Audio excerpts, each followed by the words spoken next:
the politics of it. To what extent do you think Sri Lanka's problems are simply bad luck or down to economic management? We heard about those tax cuts and the problems that they've caused. I mean, what responsible government would do that, knowing that it's going to severely impact its ability to pay its way? And thank you for having me and a timely discussion considering the situation in the country.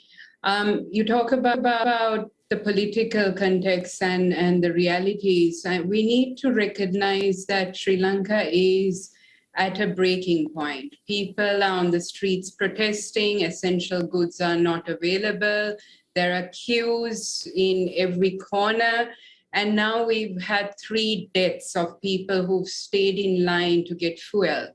And this all comes back to the lack of political leadership in the present government.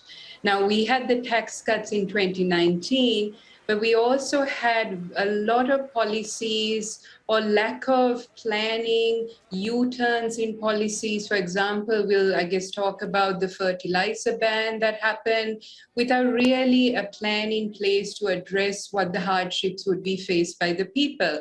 So it's really coming to a lack of plan by the political leadership. And contrast this to the political rhetoric in 2019 and 2020, when this government promised vistas of splendor and prosperity and promised a technocratic government. In terms of stability, economic growth, all of that was promised to the electorate, and they got a majority in 2019 and 2020 at the elections. What has transpired after that is a complete opposite.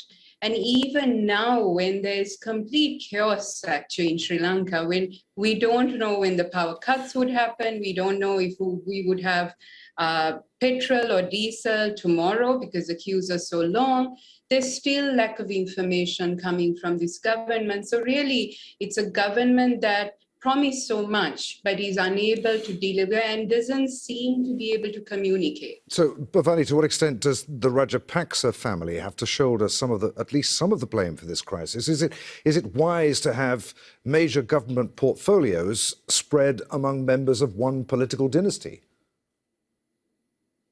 I mean, this is the big worry, is that we had the president being elected very soon. He appointed his brother, the prime minister. Now we have 2 other brothers in cabinet. We have several others in government, in cabinet, as well as other positions in government. And the question is, when you have such a lot of power centered in one family, and remember this, it's not just the family, but they have really concentrated power through constitutional means as well. So a constitutional amendment was passed called the 20th Amendment, which provided greater powers to the executive presidency. So we have the most powerful executive presidency in this country, in the history of Sri Lanka. And we also have family rule, so very limited checks and balances. But it's also one family that seems to be making the decisions, but leaving aside experts who should be consulted or should be part of that process. So a lot of issues, and I would say it's the government, but also it's the family that needs to be blamed for this chaos.